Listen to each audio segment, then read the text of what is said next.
Hello everyone, welcome back to the channel. I feel like I've woken up from some kind of dream. A bit weird to be honest. But anyway, here I am. Time to start again, I think. Looks like I'm starting from scratch. So time to punch a tree. I think how I'd like to approach this playthrough of Minecraft is almost as a progression series. I've seen quite a lot of people who start from the early versions of Minecraft and kind of make their way through until modern Minecraft.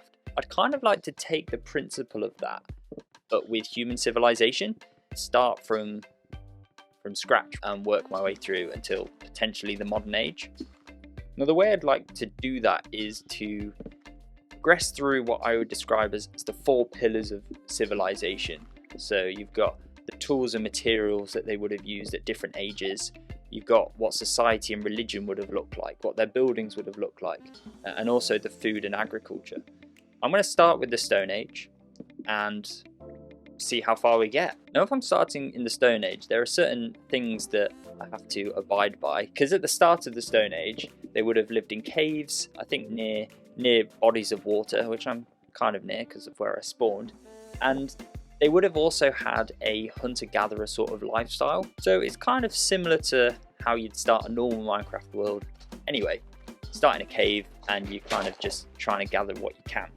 However, there are some things that I won't be able to do.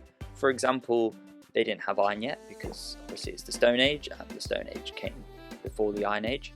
So what I've done to help myself along is I've given myself a flint and steel and a bucket, because in the Stone Age they would have been able to start fires, because being able to start fires is the start of the Stone Age. And also they would have been able to carry liquids around like water and milk. So I've given myself that ability through an iron bucket. So I've kind of started myself off with those things to mimic the Stone Age as much as I can, but I'm not going to be getting other iron tools at this stage. I think this series should be quite fun because I'm going to be limiting myself. And in terms of tools, what I kind of have to work with in the Stone Age is obviously stone tools, but even then, at the start of the Stone Age, they only had very basic tools. So I'm going to create myself a wooden pickaxe, because obviously I'm going to need that to progress. I'm also going to create myself a wooden axe and also a wooden shovel, because I feel like those things are quite useful early on in the Stone Age. In terms of a shelter, I've got this nice rock face in front of me, and there's quite a few different cave entrances, so I might settle in one of these caves as a starter base for this world. I can't really see what I'm doing, but if I use a flint and steel, then I can kind of brighten things up. Hopefully you can see that it's quite a good space to work with, but I'll start hollowing it out and see what we can get. That's way too dark to work with in there, so I'm going to go and see if I can find some coals in one of these other cliff faces. So the Stone Age is generally split into 3 different eras. You've got the Palaeolithic era, then the Mesolithic era, and then finally the Neolithic era. And in the Palaeolithic era, it was very basic. Like you can see I've not built a sword. Generally the weapons they used were made of bone. I don't have any bones at the moment. So I'm not really in a position where I feel like I should be making a sword just yet. So I think I've got plenty of coal to see me through these early stages. Now let's get back to that cave and start hollowing it out.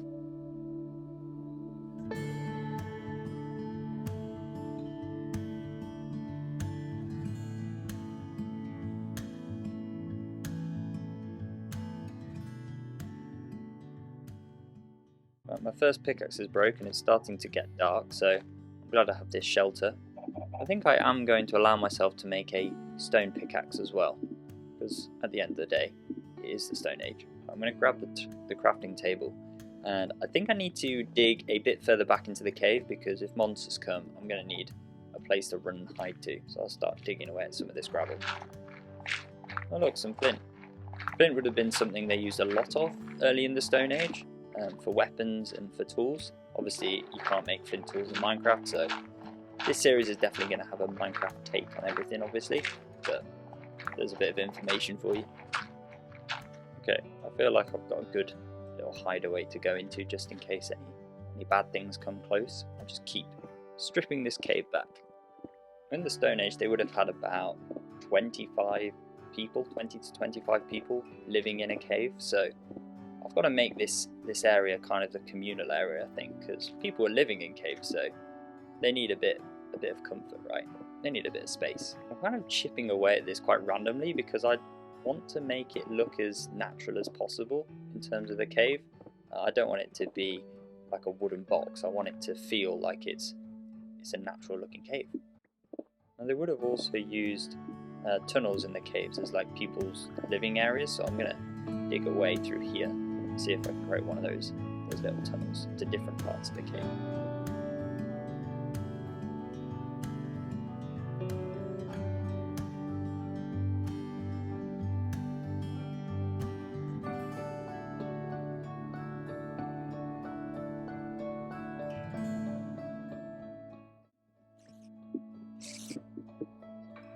I've uncovered some iron, but can't actually do anything with that. I can still mine it, but can't make anything out of it.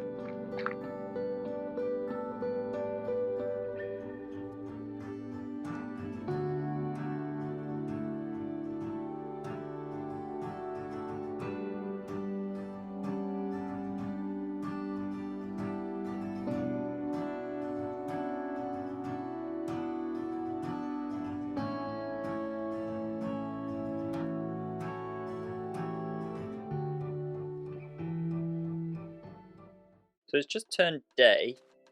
I need to fulfill my Stone Age status as hunter-gatherer and start killing some animals and collecting some loot. Now there's a bone, that's good. I can use that as a weapon. Kill this chicken. Right, come on. Come get me, animals. Yeah, there's some more stuff. Kill this pig, get some food. There we go. Some lovely pork.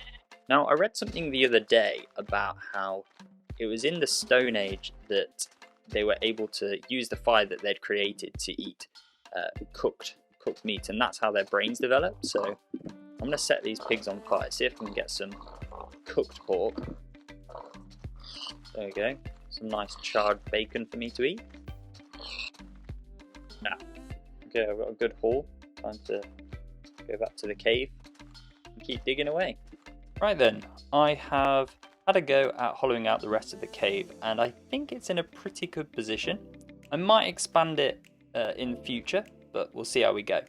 And one thing I've done is I've added the fence posts with torches on top. I think that adds a nice touch, as well as mixing in some cobblestone and some cobble slabs to give it that rustic feel. So this is the main area where the people of the Stone Age would meet, and they'd talk about stuff and hang out. Also, at the back of the rooms of caves, they'd usually have an area where they'd leave all their stuff or do their business. So I've kind of added these sunken down areas at the back of the caves, and that was also a good hiding spot for things like crafting tables and chests, which I've got hidden away. Now, if we look down these tunnels to the rooms that I have been digging out, you can see that there aren't any torches on the walls. That's because I've tried to give that effect where the lighting is hidden. Now, if we head down to this room first, you'll notice again that we've got this sunk down bit into the floor, and I have managed to hide a chest just behind here. So this is all like my natural goods that I've been collecting, like food and mob drops, etc. One thing to point out about the Stone Age is that they used to add carvings or cave paintings in these rooms and in the corridors. That's what they used them for. You might be able to make out this zombie face I've put in. They would have had religious rituals that they would have carried out. Cave paintings that are actually real often include some weird stuff, and obviously zombies aren't in real life, but they would have seen zombies in the game, hence why I've put a zombie here. Don't know if that makes sense, but that's what I'm going with. And then if we head down into the second room, you'll see I've done the same thing. I've put a creeper face instead. So it's almost like they've seen the creepers outside and they're thinking, oh, that's a weird thing, maybe we should worship it, and then they put this carving into the wall. So yeah, I think it's a good way of using the wall space in these rooms. And down here I've added another chest, and this is all the blocks that I've gathered from hollowing out the cave. So I think this is quite a nice living spot. Now, one thing I want to do before I end the video is I've got some leather here, and that is because I want to create some clothing, thinking about what they would have worn in the Stone Age, and they would have been able to kill things and wear their leather. What do I have enough for? I think I could make some leather pants and some leather shoes as well, so I'll do that. So I think that concludes my first installment of this progression series. I hope you've enjoyed. Pretty much completed all I want to do for the Paleolithic era, and then in the next episode I'll move on to the Mesolithic era and start making some actual buildings. But thanks for watching, and I'll see you in the next one.